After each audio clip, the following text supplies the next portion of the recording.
당을 지어 맹세하되 라는 제목으로 하나님 말씀 전하겠습니다. 우리 해마다 새해가 되면 많은 사람들이 새롭게 결심을 하죠. 여러 가지 목표를 세우고 올해는 꼭 이루겠다고 다짐하며 결심을 하는 것을 보게 됩니다. 어느 날 맹구도 이 새해를 맞아 새롭게 결심을 했답니다. 그 결심은 다름 아닌 금연이었고 올해부터는 꼭 금연을 하겠다고 결심하고 가족들 앞에서 선언을 했던 것입니다.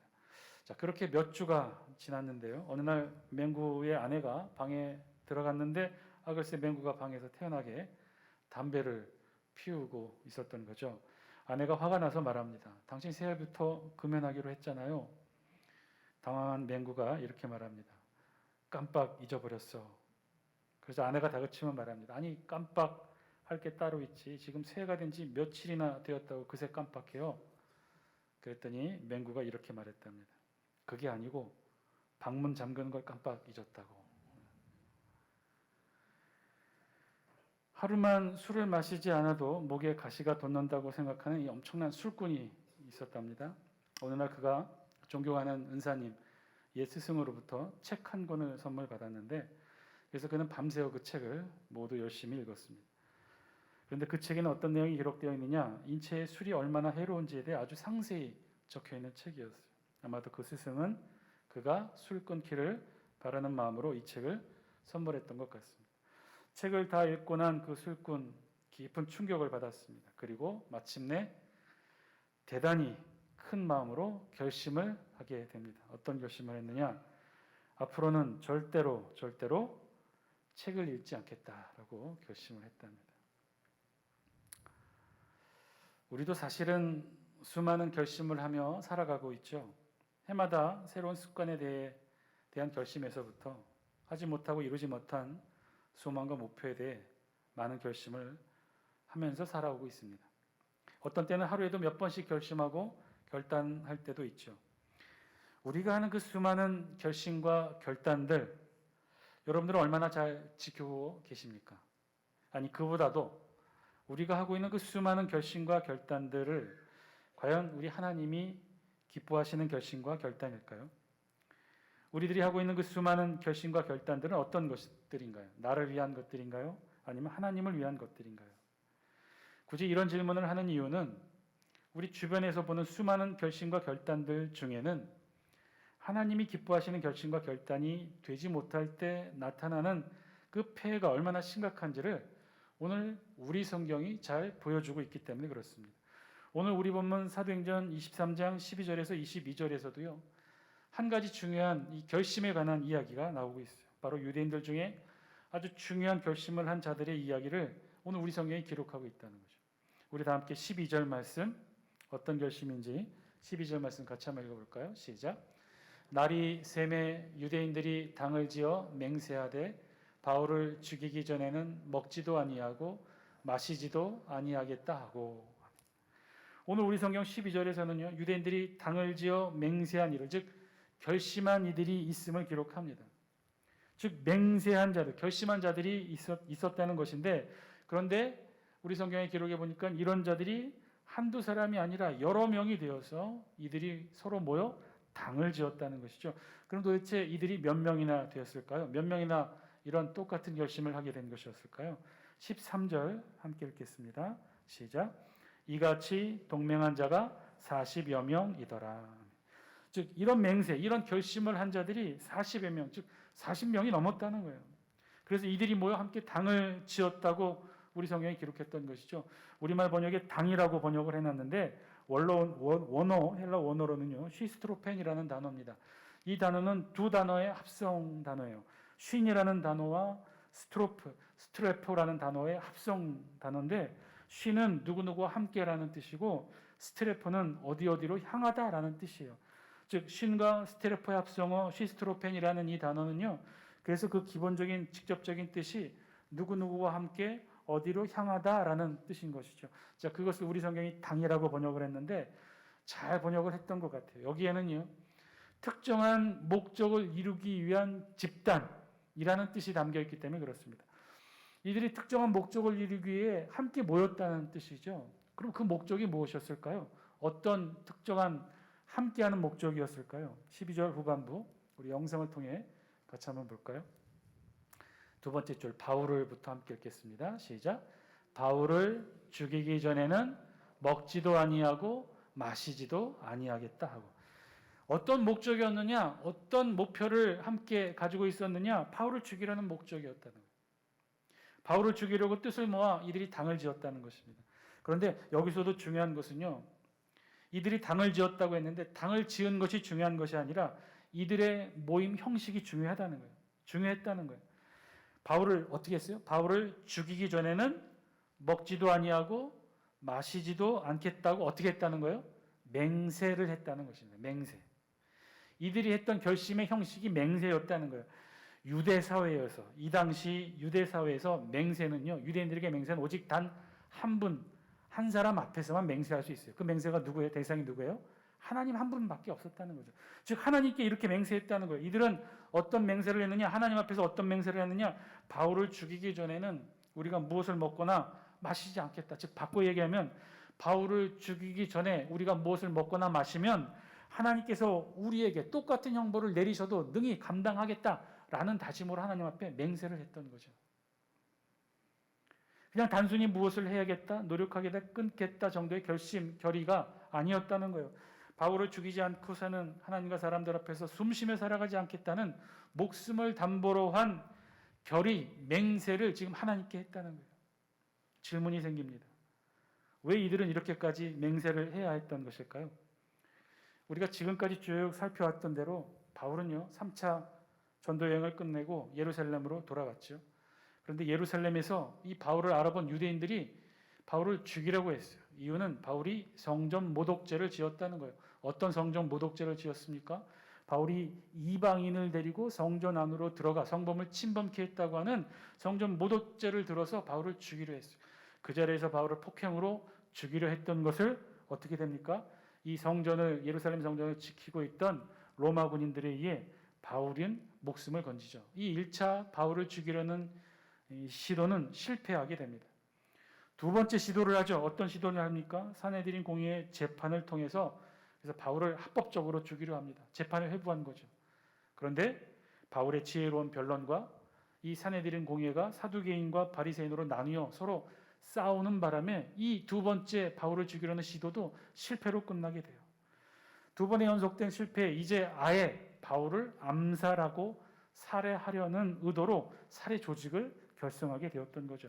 이렇게 하지 않고서는 이제 바울을 죽일 방법이 없다고 여겼던 거예요. 로마군에 의해 지금 보호를 받고 있는 바울, 그 어떤 방법으로도 죽일 수 없으니 이 방법으로 살해하고 암살해서 죽이겠다, 그렇게 여겼던 거죠. 그래서 이 바울을 죽이기 위한 이 살해 조직은요, 더욱더 철저히 준비를 했어요. 어떤 준비를 했느냐? 바울을 죽이기 위한 계책을 짜서 대제사장들과 장로들을 찾아가 이렇게 말합니다. 우리 15절 말씀 함께 읽겠습니다. 시작. 이제 너희는 그의 사실을 더 자세히 물어보려는 척하면서 공회와 함께 천부장에게 청하여 바울을 너희에게로 데리고 내려오게 하라. 우리는 그가 가까이 오기 전에 죽이기로 준비하였노라 하더니. 앞부분에 보면 이렇게 시작해요. 이제 너희는 그의 사실을 더 자세히 물어보려는 척하면서, 지금 바울을 죽이려고 살해 목적과 의도를 가지고 당을 지은 무리들이 대제사장과 장로들을 찾아가 그 계책을 알려주고 있는 거죠. 그 계책이라 하면 다른 게 아니었어요. 장로들과 대제사장들로 이루어진, 즉 산헤드린 공의회를 다시 열도록 한 거예요. 이 산헤드린 공의회에서 다시 재판을 열어서 지난번 해결하지 못했던 바울에 대한 재판, 내분으로 싸우는 바람에 바울에 대한 재판을 결정하지 못했는데 그 재판을 다시 열도록 천부장에게 요청을 하라는 거예요. 자세히 바울에게 물어보려는 척하면서 재심을 열라는 거죠. 여기 대제사장들과 장로들은 산헤드린 공의회를 대표하는 이들이었어요. 이들을 동원해서 천부장에게 요청하라는 거예요. 재심 재판을 다시 열게 해서 바울을 불러다가 그 자리에 세우라는 거예요. 그러면 어떻게 한다는 거예요? 바울을 이 재판장 자리에 서게 하면 어떻게 되겠습니까? 바울이 이 재판장에 서야 되는데 이 산헤드린 공의회 재판장은 주로 어디에서 열렸느냐? 대제사장의 집 아니면 뜰에서 이 사내들인 공회는 열렸어요. 그럼 지금 안토니아 요새에서 로마군의 보호를 받고 있는 바울이 이 대제사장의 뜰로 재판에 참석하기 위해 나와야 하지 않습니까? 이 나오는 길목에서 바울을 죽이겠다라고 계책을 세웠던 거죠. 이 계책을 지금 사내들인 공회의 대표격인 대제사장들과 장로들에게 알려주는 거예요. 당신들은 그렇게 천부장에게 요청하라. 재심을 요청하라. 그러면 나머지는 우리가 알아서 하겠다. 사내들인 공회에 도착하기 전에 이 골목에서 자기들이 바울을 죽이겠다는 거예요. 우리 15절 마지막 부분 영상을 통해 같이 한번 볼까요? 세 번째 줄입니다. 바울을 시작. 바울을 너희에게로 데리고 내려오게 하라. 우리는 그가 가까이 오기 전에 죽이기로 준비하였노라 하더니. 가까이 오기 전에, 어디로 가까이 오기 전에를 말하는 거죠? 사내들인 공의에 가까이 오기 전에. 즉 사내들인 공의에 참석하지 않았으니 이 바울의 암살 계획으로 바울이 죽었다면 이 책임은 사내들인 공의회가 지지 않아도 되는 거죠. 그러니까 사내들인 공의회는 책임이 없었던 거예요. 오로지 이들 자신들이 바울을 암살하고 모든 책임과 모든 것들을 짊어지겠다는 거예요. 한마디로 지금 바울을 죽이기 위한 유인 방법, 죽일 장소, 죽일 시간까지 모두 치밀하게 계획을 세워서 사내들인 공의회 대제사장들과 장로들에게 알려주는 거죠. 자, 이제 내용은 알겠어요. 지금 바울은 로마군의 보호 아래 안토니아 요새에 있으니 바울을 죽일 방도가 없어서 사내들인 공의회 재심 재판을 열도록 참석토록 유인하고 그래서 그렇게 요새를 나오는 바울을 죽이겠다. 이 계획을 했던 거죠. 아주 치밀하고 영리한 계획이었어요. 그렇게 되면 사내들인 공의회도 책임을 지지 않아도 되고 바울을 철통 같은 방어의 요새에서 나오도록 유인할 수도 있고 그러나 그럼에도 불구하고 바울을 인도하여 공의회 회의장으로 호송하는 로마 군인들이 있으니 최소한 이들과의 전투는 불가피했어요. 그래서 이 로마 군인들이 소수였겠지만 이 로마 정규군을 상대로 목숨을 건 싸움을 해야 했기 때문에 이 바울 암살은요 어쩌면 이 40여 명 모두 목숨을 건 그런 결단이었던 것이죠. 그럼에도 불구하고 이들이 이 계획을 세운 거예요. 바울을 암살함으로 자신들의 40여 명이 모두 죽을 수도 있다는 위험이 있지만 그럼에도 불구하고 이 계획을 세웠어요. 이유는 단 하나, 그만큼 바울에 대한 증오와 분노가 컸다는 것이죠. 자, 나름 이렇게 철저한 준비, 죽음을 각오한 계획, 치밀하게 잘 준비된 암살 계획. 그런데요, 이 계획도 결국은 어떻게 됩니까? 실패로 돌아갑니다. 이유는요, 아주 우연한 기회를 통해 일어나게 돼요. 우리 16절 말씀, 16절 영상을 통해 함께 읽습니다. 시작. 바울의 생질이 그들이 매복하여 있다함을 듣고 와서 영내에 들어가 바울에게 알린지라. 바울의 생질, 즉 바울의 조카가 이 바울의 암살 계획을 알게 되었고 그래서 이 사실을 안토니아 요새에 바울에게 전달했다는 것이죠. 오늘 성경을 통해 사실은요, 우리 사도행전을 통해 우리가 한 가지 알 수 있는 사실은 바울에게 조카가 있다는 사실을 알게 됩니다. 여기서 말하는 조카는 누구냐면요, 정확하게 바울의 출가한 누이의 아들을 뜻해요. 우리 성경에 바울의 가족의 관계에 대해서 우리 성경이 기록하고 있는 거 거의 없습니다. 오직 이 사도행전의 이 부분만이 유일해요. 즉 바울의 생질만이 유일하고 바울이 그 어디에도 그렇게 많은 바울의 서신서에도 바울의 가족 관계에 대해 기록하고 있잖아요. 유추해 보건대 바울에게 누이가 있었고 바울 집안이 바리새파 집안이었으므로 아마도 바울의 누이도 당시 통레아 때라 바리새인과 결혼했을 것으로 추측됩니다. 그리고 그 누이의 남편이 예루살렘 사람이었다면 누이도 자연스럽게 예루살렘에 시집와서 거주했을 것이겠죠. 자, 그렇다면 설명이 돼요. 바울의 원래 고향이 어디였죠? 이 길리기아 지방 다소에서 태어났잖아요. 그런데 그곳에서 계속 지내지 아니하고 나중에 예루살렘으로 유학을 오지요. 예루살렘에 와서 이 유명한 학자 가말리알의 문화에서 공부를 합니다. 학자들은 추정해요. 만약에 그때 예루살렘에 와서 유학하던 바울이 그럼 지낼 곳이 어디서 있었겠느냐? 바로 바울의 누이가 출가해서 예루살렘에 있는 그 예루살렘 집에서 바울이 기거했을 것이다라고 추측을 합니다. 자, 그렇다면 그 예루살렘에서 바울의 누이의 집에 기거하면서 그 누이의 아들과 자연스럽게 관계를 알았겠죠. 그 누이의 조카에 대해서 누이의 아들 바울의 조카에 대해서 자연스럽게 알고 있었을 거예요. 자, 바울의 조카도 그래서 예루살렘에 살면서 지금 바울에게 일어난 모든 상황을 다 알고 있었던 거죠. 그러나 사실 이 과정에서 진짜 궁금하고 이상한 사실은 어떤 거냐면 유대인들의 바울의 암살 계획을 이 바울의 생질이 어떻게 알았을까 하는 질문이에요. 바울의 생질은 어떻게 이 암살 계획의 정보를 알게 되었을까요? 혹시 그가 바울의 조카, 바울의 생질이 바울과 관계되는 바울의 친족이었음을 이 암살자들이 몰랐을까요? 유대인들이 몰랐을까요? 아니요, 그렇지는 않아요. 왜냐하면 바울의 가문도 예루살렘에서는 많이 알려져 있는 가문이었어요. 그래서 바울의 친족들이 누군지 대부분이 다 알고 있는 상태였답니다. 그러면 어떻게 바울의 생질이 이 암살 계획을 알게 되었을까요? 사실은 이거 자체가 바울의 슬픈 가족사를 알려주고 있는지도 모르겠어요. 바울의 생질이 어떻게 이 암살 계획을 알게 되었을까? 사실은 역으로 바울의 생질에게 바울의 암살 계획을 비밀로 할 이유가 전혀 없었다는 것이죠. 무슨 얘기냐? 바울이 개종을 했어요. 기독교를 개종을 했어요. 그래서 이방인의 사도로 기독교에서 잘 나갑니다. 잘 쓰임 받고 있었어요. 그런데 이 사실이 그의 부모를 비롯한 그의 친족, 가족들에게는 엄청난 부담이 되었던 거죠. 유대교 안에서 바리새파 가문으로 유대 안에서 살아가야 되는데 바울이 개종을 한 거예요. 기독교가 된 거예요. 사입이 이단이라 여기는 종교의 괴수가 되었던 거죠. 그 사실을 바울의 가족들은 굉장한 부담으로 안고 있었을 거예요. 아마도 모르긴 몰라도 바울은 그 가문에서 가족에서 파문당했을지도 몰라요. 쫓겨났을지도 몰라요. 그에 대한 추측이 왜 사실이냐면 이후 바울에 대한 기록에서 보면 그의 가족에 대한 언급이 하나도 없어요. 그의 부모가 기독교인이 되었는지, 그의 가족들이 다 구원받았는지, 그 어디에도 바울 가족에 대한, 친족에 대한, 가족에 대한 기록이 하나도 없어요. 사실 그랬던 거죠. 바울이 기독교를 개종한 이후 가문에서 쫓겨나다시피 했고 가족에게 배척을 받았던 거죠. 그러니 바울을 암살하려는 이들이 바울의 생질, 조카인 줄 뻔히 알면서도 그 암살 계획을 굳이 감추려 하지 않았던 거예요. 바울의 개종으로 그 가족 모두가 유대사에서 심각한 고통을 받고 있었고 그래서 누구보다도 못지않게 바울을 배척하고 있었던 상황이니 바울의 암살 계획을 굳이 이 바울의 생질에게 숨길 이유가 없었다는 거죠. 자, 그런데 결국은 이 사실이 바울의 생질이 이 암살 계획을 알게 됐던 것이 결국 바울에게 전달되어지게 됩니다. 바울은 곧바로 이 사실을 천부장에게 알려 대비하게 하죠.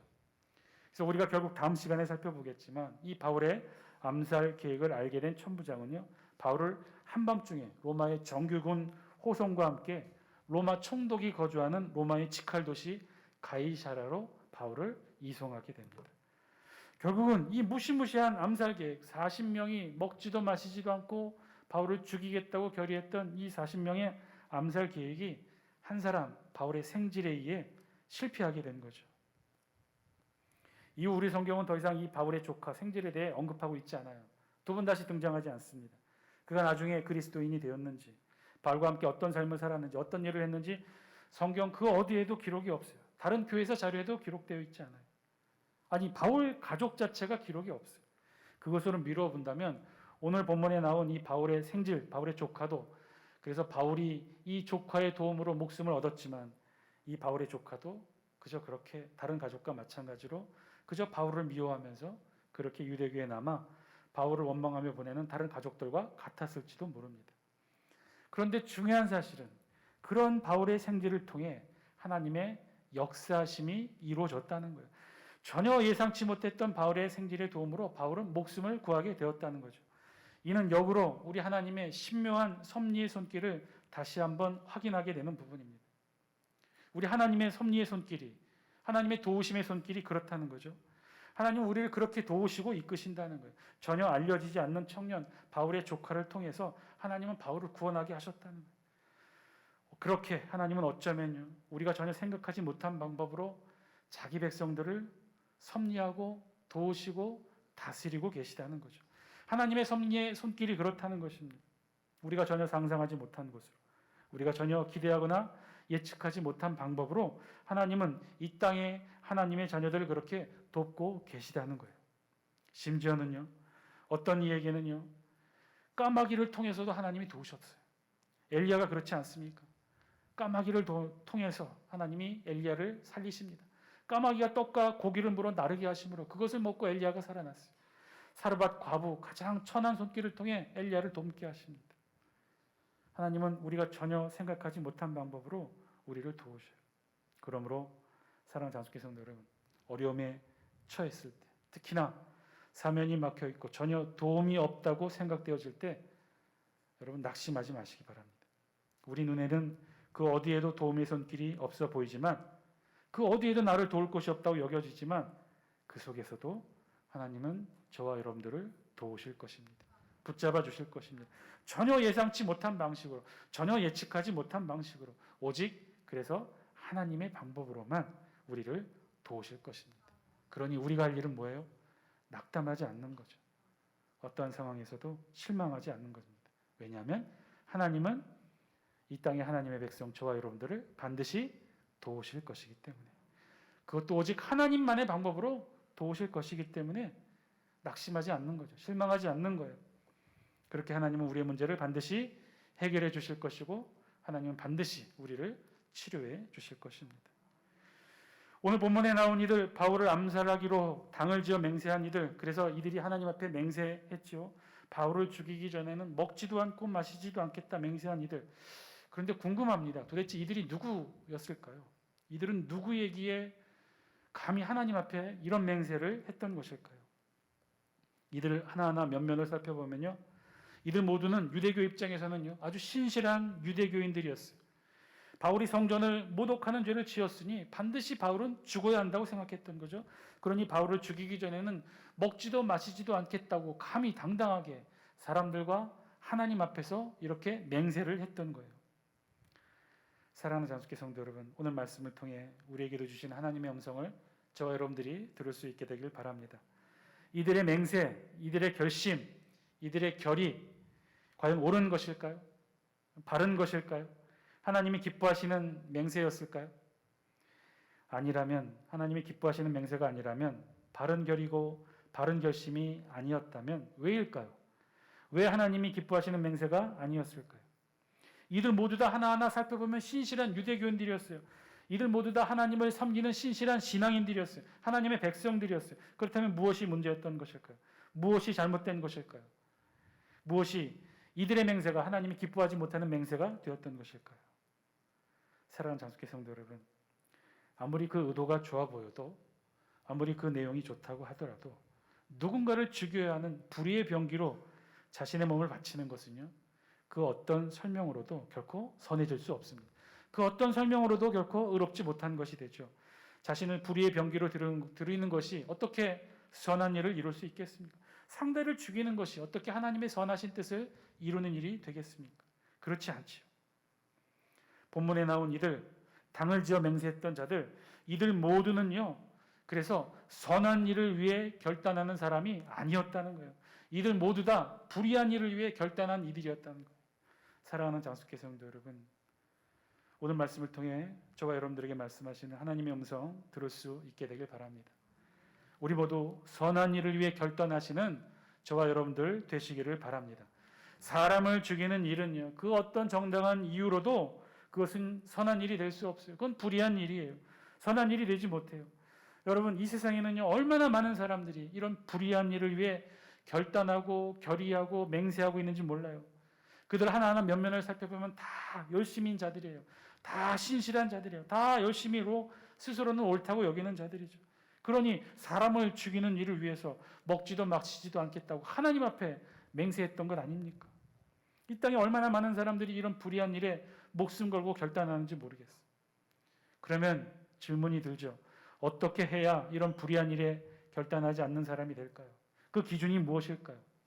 열심히 하면 되는 것일까요? 최선을 다하면 되는 것일까요? 밤잠 자지 않고 노력하면 되는 것일까요? 아니요. 그렇지 않습니다. 여기에는 아주 중요한 하나님이 원하시는 기준이 있어요. 그 기준은 무엇이냐? 선한 일에 결단하지 않는 것은 다 불의한 일에 결단하는 삶을 살게 된다는 것입니다. 사랑하는 장수께 성도 여러분, 여러분은 지금 무엇을 위해 결단하고 계십니까? 여러분은 지금 무엇을 위해 기도하고 계십니까? 여러분 지금 무엇을 위해 최선을 다하고 계십니까? 아니, 여러분들은 지금 무엇을 위해 이 자리에 앉아 계십니까? 하나님의 일을 위해 결단하며 기도하셨습니까? 사랑하는 가족, 친지, 친구, 이웃의 영혼 구원을 위해 기도하며 결단하신 적이 있으십니까? 하나님을 위해, 하나님이 기뻐하시는 일을 위해 헌신하며 최선을 다하며 그렇게 결단하신 적이 있으십니까? 만약에 그렇지 못하다면 죄송합니다만 여러분은 지금 불의한 일에 결단한 삶을 살아가고 계신 것입니다. 선한 일을 위해, 하나님을 위해, 예수 그리스도를 위해 목숨을 걸고 최선을 다하지 않고 결단하지도 않고 맹세하지도 않고 살아오셨다면 여러분 도대체 지금 무엇을 위해 이토록 열심히 살고 계신 것인가요? 무엇을 위해 결단하고 무엇을 위해 금식하고 무엇을 위해 기도하시면서 오늘까지 그토록 열심히 살아오신 것입니까? 그 목적과 가치가 하나님을 위한 선한 일이 아니라면 여러분 장단컨대 다 부질없는 불의한 일들 뿐입니다. 다 안개와 같이 사라질 부질없는 것들일 뿐이라는 거죠. 건강을 위해 최선을 다하셨습니까? 부와 재산을 위해 열심히 노력하셨습니까? 집과 자녀들을 위해 열심히 최선을 다했습니까? 그렇다면 여러분 다시 한번 죄송합니다. 여러분 모두는요 부질없는 것들, 즉 불의한 것들을 위해 결단하며 맹세하며 살아오신 거예요. 다 한순간에 사라질 안개와 같은 것들을 위해 최선을 다했다는 것이죠. 사랑하는 장숙회 성도 여러분, 무익한 것을 위해 최선을 다하는 것은요 불의한 일을 위해 최선을 다하는 것과 다를 바 없다는 거예요. 오직 선한 일을 위해, 하나님을 위해 최선을 다하지 않는다면 다 무익하고 다 불의하고 다 부질없는 것을 위해 살아오셨다는 거예요. 사랑하는 장숙회 성도 여러분, 오늘 말씀 앞에 저와 여러분 결단하실 수 있게 되길 바랍니다. 선한 일을 위해 결단하는 여러분 되시길 바랍니다. 하나님이 기뻐하시는 일을 위해 결단하시는 여러분 되시길 바랍니다. 우리의 삶, 이 세상에서 하나님의 백성으로 그리스도인으로 살아가는 한 우리에게 가장 합당하게 어울리는 삶의 목적은 그거예요. 하나님을 위해 사는 것이고 선한 일을 위해 목숨 걸고 헌신하며 한평생 살아내는 것, 그게 저와 여러분들의 목숨을 걸고 지켜야 하는 우리의 삶의 결단이 되는 줄 믿습니다. 그렇게 남은 여생 하나님이 기뻐하시는 일들을 위해 그리고 선한 일들을 위해 결단하시고 결심하시고 그렇게 살아가시는 저와 여러분 다 되시기를 주의 이름으로 간절히 축원드립니다.